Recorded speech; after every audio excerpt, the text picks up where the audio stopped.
വയ്ക്കൂ. കുട്ടികൾ പറയുന്നത് ശ്യാമ മാഡം വന്നിട്ടുണ്ട്, ഇവിടെ ഉണ്ടെന്ന്.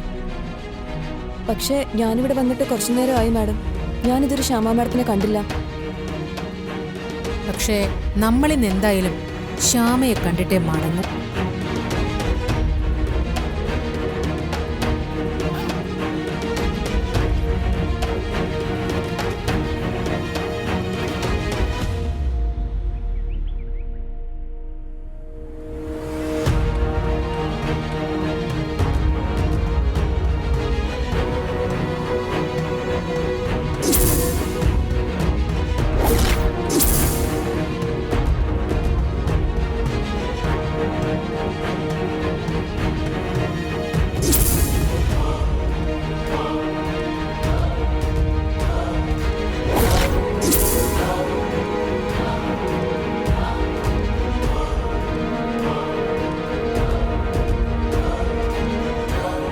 ഇനി ശ്യാമ പാടരുത്.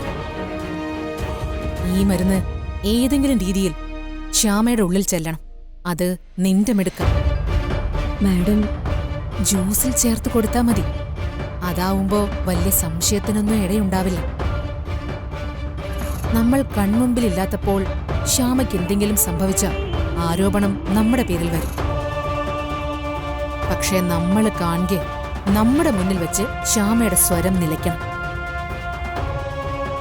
സംസാരിക്കാനും ആജ്ഞാപിക്കാനുമുള്ള കഴിവ് ശ്യാമയ്ക്കിനി വേണ്ട. ശ്യാമയ്ക്ക് വിശ്രമിക്കാനുള്ള സമയമായി. നമ്മളെ ആരെയും ബുദ്ധിമുട്ടിക്കാതെ ശ്യാമ ഒരിടത്ത് കിടന്നോട്ടെ. ഒരു പിഴവ് പോലും പറ്റരുത്, കേട്ടല്ലോ? വാ.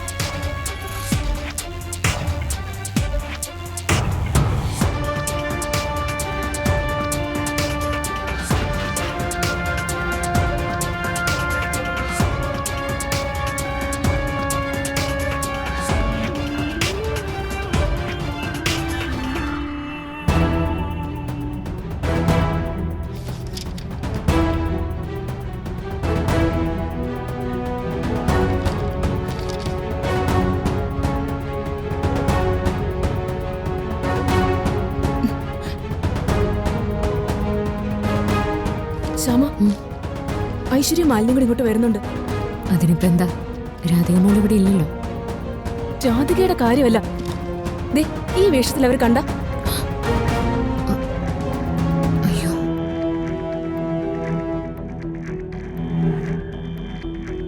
അടുത്ത് ഞാൻ. ഓ